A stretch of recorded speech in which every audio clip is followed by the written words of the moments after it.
Assalamualaikum warahmatullahi wabarakatuh. Halo adik-adik semua, jumpa lagi dengan Kak Iin Evi. Gimana nih kabar kalian hari ini? Semoga kalian baik-baik saja ya. Hari ini kita akan belajar tentang usaha dan pesawat sederhana. Sebelum itu, kita harus mengetahui kompetensi dasar dan tujuan pembelajarannya. Adapun kompetensi dasar kali ini yaitu menjelaskan konsep usaha, pesawat sederhana dan penerapannya dalam kehidupan sehari-hari, termasuk dalam kerja otot pada struktur rangka manusia.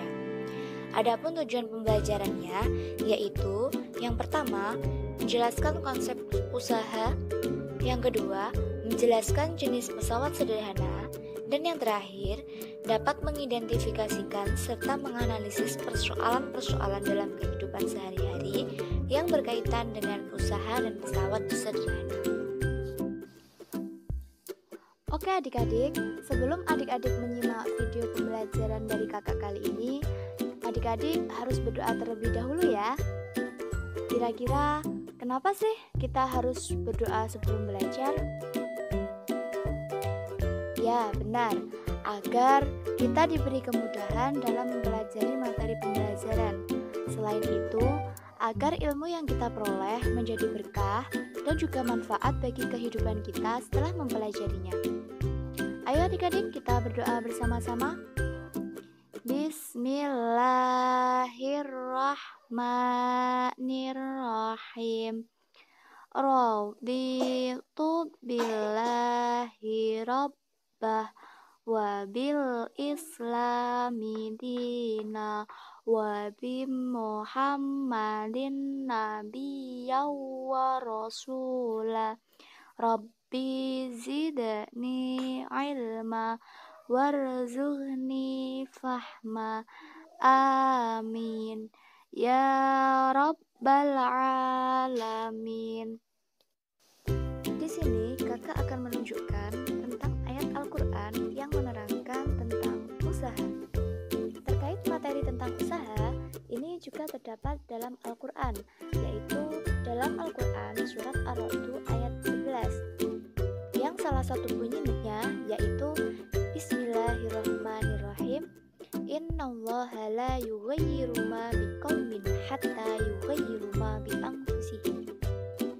Yang artinya, sesungguhnya Allah tidak akan mengubah keadaan suatu kaum sebelum mereka mengubah keadaan diri mereka sendiri. Nah, dari ayat ini dapat diketahui bahwa kita sebagai manusia diperintahkan untuk melakukan usaha dalam kehidupan sehari-hari.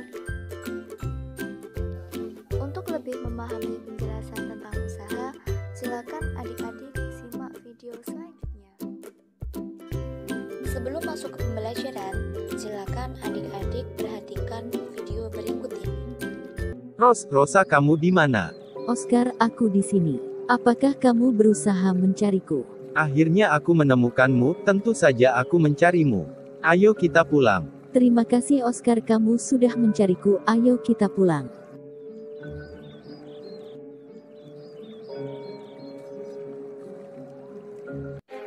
Dari video yang telah adik-adik tonton, apakah yang kalian ketahui tentang usaha? Apakah usaha yang kalian lakukan dalam kehidupan sehari-hari itu sama dengan usaha menurut ilmu fisika? Untuk mengetahui jawaban dari pertanyaan-pertanyaan di atas, silakan adik-adik tonton video penjelasan dari kakak. Jangan di skip ya, biar kalian paham apa yang kakak sampaikan. Oke adik-adik, kali ini kita akan belajar tentang usaha dan pesawat sederhana. Pembahasan yang pertama yaitu tentang usaha. Apakah adik-adik tahu apa itu usaha? Definisi usaha itu ada dua, yaitu definisi usaha dalam kehidupan sehari-hari dan juga definisi usaha menurut ilmu fisika. Dalam kehidupan sehari-hari, seseorang dikatakan melakukan usaha apabila ia melakukan semua aktivitas dalam kehidupannya, seperti halnya belajar dengan sungguh-sungguh, membantu orang lain, atau bahkan membuang sampah pada tempatnya. Semua aktivitas-aktivitas yang dilakukan dalam kehidupan sehari-hari itu dapat dikatakan melakukan usaha. Contoh lain, seperti video yang kakak tayangkan, ada seseorang yang berusaha mencari temannya di hutan. Apakah seseorang itu melakukan usaha? Nah, tentu saja, karena anak tersebut mau berusaha mencari temannya yang hilang. Nah, yang kedua yaitu definisi usaha dalam ilmu fisika. Menurut ilmu fisika, seseorang dikatakan melakukan usaha apabila adanya suatu perpindahan. Jadi, usaha itu dapat terjadi karena adanya suatu gaya yang dapat menyebabkan benda tersebut berpindah dengan jarak tertentu. Contohnya, ada seorang anak yang mendorong mobil. Mobil yang semula diam akan berpindah sejauh 5 meter. Dari contoh di sini, seorang anak tersebut dapat dikatakan melakukan usaha karena adanya suatu gaya dorong yang dilakukan oleh anak tersebut pada mobil mengakibatkan berpindah. Nah, dari sini dapat diketahui bahwa usaha sangat dipengaruhi oleh gaya dan juga jarak. Semakin jauh jarak perpindahan, maka gaya yang diberikan akan semakin besar. Semakin besar gaya yang diberikan, maka usahanya juga akan semakin besar. Jadi adanya suatu usaha ini sangat dipengaruhi oleh gaya dan juga jarak perpindahan. Untuk lebih memahami tentang usaha menurut ilmu fisika, silakan adik-adik analisis gambar berikut. Dari gambar tersebut dapat diketahui bahwa ada seorang anak yang sedang mendorong tembok. Setelah adanya gaya dorong yang dilakukan oleh anak tersebut pada tembok, tembok tidak mengalami perpindahan. Nah, dari sini dapat diketahui bahwa anak tersebut tidak melakukan gaya apapun, tidak melakukan usaha apapun. Cara mencari rumus usaha.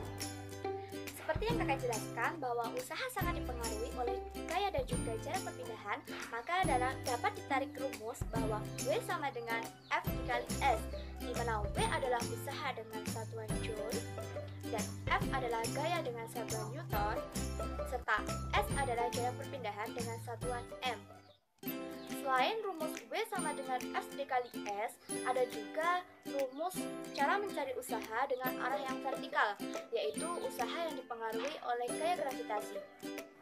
Rumusnya yaitu W sama dengan M dikali G dikali H, di mana W sama dengan usaha dan M adalah massa, G adalah gravitasi, dan juga H adalah ketinggian. Contoh soal. Andi mendorong mobil dengan gaya 1000 Newton. Kemudian, mobil berpindah sejauh 50 meter. Berapakah usaha yang dilakukan oleh Andi? Nah, dari contoh soal tersebut dapat diketahui bahwa F sama dengan 1000 Newton. Dan S adalah 50 meter. Nah, yang ditanyakan adalah W. Maka, untuk mencari W atau usaha, dapat menggunakan rumus W sama dengan F dikali S, di mana F adalah 1000 dan S adalah 50 meter. Maka 1000 dikali 50 meter yaitu 50.000. Dari penjelasan kakak, ada beberapa hal yang perlu diperhatikan. Yang pertama, tidak semua usaha dalam kehidupan sehari-hari itu bisa dikatakan usaha menurut ilmu fisika. Yang kedua, usaha dalam ilmu fisika sangat dipengaruhi oleh gaya dan juga jarak perpindahan. Pembahasan yang kedua yaitu tentang pesawat sederhana. Sebelum kakak jelaskan tentang apa itu pesawat sederhana, silakan adik-adik tonton video berikut. Benda apa yang ada di atas sumur yang seperti roda? Oh, itu namanya katrol. Benda itu memudahkan mengangkat air dari dalam sumur. Hai, bolehkah kamu membantuku membawa sepeda ini ke truk? Baiklah, tapi supaya membawanya lebih mudah, kita harus memakai bidang miring.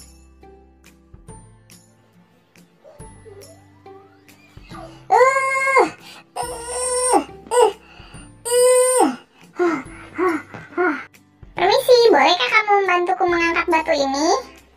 Baiklah.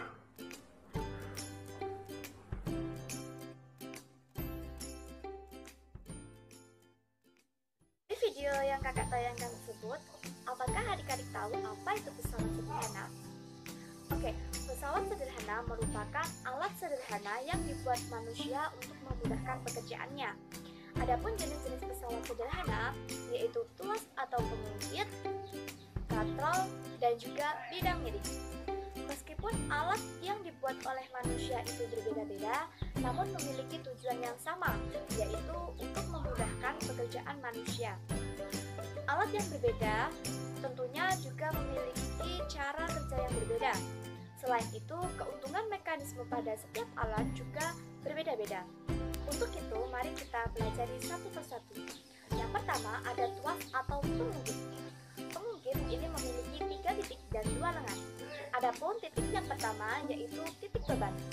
Titik beban merupakan titik di mana beban itu diletakkan. Yang kedua yaitu titik kuasa. Titik kuasa merupakan titik di mana seseorang itu melakukan usaha atau memberikan kuasa. Yang ketiga yaitu titik tumpu.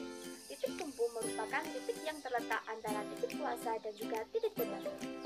Adapun lengan pada pengunggit ada lengan kuasa dan juga lengan beban. Lengan kuasa merupakan lengan yang terletak di antara titik kuasa dan juga titik tumpu. Sedangkan lengan beban merupakan lengan yang terletak di antara titik beban dan juga titik tumpu.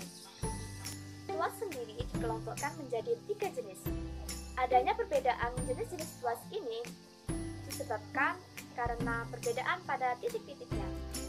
Untuk tuas jenis 1 itu di mana titik tumpu terletak di antara titik beban dan juga titik kuasa. Pengaplikasiannya bisa kita lihat pada permainan jungkat-jungkit dan juga pada gunting. Jenis 2 yaitu titik beban terletak di antara titik tumpu dan juga titik kuasa. Bisa kita lihat pada gerobak roda 1. Untuk tuas jenis 3 yaitu titik kuasa terletak di antara titik tumpu dan juga titik beban. Contohnya pada pinset dan juga staples. Adapun untuk mencari keuntungan pada tuas bisa menggunakan rumus KM sama dengan W per F, atau LK dikali F sama dengan LB dikali W, di mana KM adalah keuntungan mekanisme, W adalah usaha, F adalah gaya, LK atau lengan kuasa, dan LB adalah lengan beban. Contoh soal.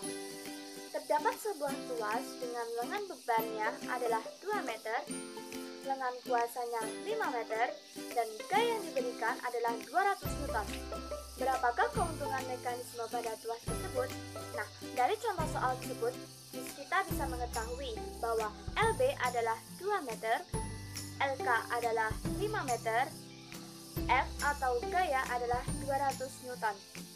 Maka untuk mencari keuntungan mekanismenya, kita harus mencari W terlebih dahulu dengan rumus LK dikali F sama dengan W dikali LB, di mana LK adalah 5 dan F adalah 200, berarti 5 dikali 200 sama dengan W dikali LB.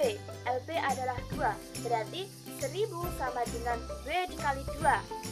W harus sendiri, berarti 1000 dibagi 2 adalah 500. Dari sini bisa kita ketahui bahwa besarnya W adalah 500.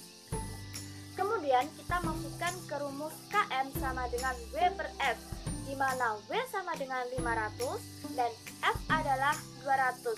Maka 500 dibagi 200 adalah 2,5. Dari sini bisa kita ketahui bahwa keuntungan mekanisme pada tuas tersebut adalah 2,5. Bahasan selanjutnya yaitu tentang katrol. Pengaplikasian penggunaan katrol biasa kita lihat untuk memudahkan manusia mengambil air dari dalam sumur. Adapun jenis-jenis katrol itu ada 3 dengan keuntungan mekanisme yang berbeda-beda. Yang pertama ada katrol tetap, yang kedua katrol bebas, dan yang ketiga ada katrol majemuk. Katrol tetap merupakan katrol yang tidak berpindah tempat dengan keuntungan mekanisme 1. Katrol bebas merupakan katrol yang dapat berpindah tempat dengan keuntungan mekanisme adalah 1. Dan katrol majemuk merupakan katrol yang memiliki keuntungan mekanisme sesuai banyaknya tali atau sama dengan N. Contoh soal. Berapakah gaya yang diperlukan untuk mengangkut 50 air dengan menggunakan katrol bergerak? Nah, dari sini kita bisa mengetahui bahwa KM adalah 1. Mengapa KM adalah 1? Hal ini dikarenakan katrol yang digunakan adalah katrol bergerak atau katrol bebas, maka keuntungan mekanismenya adalah 1. W W adalah 50 dan yang ditanyakan adalah F atau besar gayanya.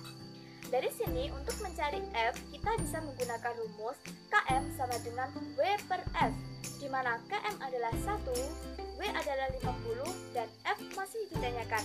Berarti 1 sama dengan 50 per F. Dari sini kita bisa mengetahui bahwa besarnya F adalah 50. Selanjutnya yaitu pembahasan tentang bidang miring. Bidang miring merupakan bidang datar yang diletakkan dengan posisi miring, sehingga membentuk sudut tertentu dan dapat memperkecil adanya gaya kuasa. Alat yang menggunakan prinsip kerja bidang miring yaitu pisau, skrup, dan juga anak tangga. Adapun cara untuk mencari keuntungan mekanisme pada prinsip kerja bidang miring bisa menggunakan rumus KM sama dengan W per F atau L per S dibagi H, di mana KM adalah keuntungan mekanisme pada bidang miring, W adalah usaha, F adalah gaya, L atau S panjangnya bidang miring, dan H adalah ketinggian benda. Contoh soal, perhatikan gambar di samping. Jika besar gaya yang diberikan pada suatu bidang miring tersebut adalah 60 Newton, berapakah keuntungan mekanisme pada bidang miring tersebut? Nah, dari soal tersebut bisa diketahui bahwa besarnya F atau gaya adalah 60 Newton, H atau ketinggian bidang miringnya adalah 2,25 meter, dan L atau panjang bidang miringnya adalah 15 meter. Yang ditanyakan adalah besar KM atau keuntungan mekanisme pada bidang miring. Nah, dari sini yang diketahui adalah L atau panjangnya bidang miring dan juga H atau tingginya bidang miring. Maka, untuk mencari keuntungan mekanisme, kita bisa menggunakan rumus KM sama dengan L per H, di mana L adalah 15 meter dan H adalah 2,25 meter. Maka 15 dibagi 2,25 sama dengan 6,67. Dari sini dapat diketahui bahwa keuntungan mekanisme pada bidang miring tersebut sebesar 6,67. Pembahasan yang terakhir yaitu tentang prinsip kerja pesawat sederhana pada sistem gerak manusia. Jadi perlu adik-adik ketahui bahwa prinsip kerja pesawat sederhana ini juga berlaku pada sistem gerak manusia. Contohnya, ketika kita mengangkat barbel, maka telapak tangan ini berfungsi sebagai titik beban, di mana beban atau barber itu diletakkan, sedangkan titik tumpunya terletak di siku, sedang titik kuasanya terletak di bagian lengan bawah. Untuk itu dapat diketahui bahwa lengan ini menggunakan prinsip kerja pengungkit jenis 3, di mana titik tumpu terletak di antara titik beban dan juga titik kuasa. Mungkin hanya itu penjelasan dari kakak. Apabila adik-adik masih bingung dan ada hal-hal yang perlu dipertanyakan, silakan adik-adik tulis pertanyaannya di kolom komentar.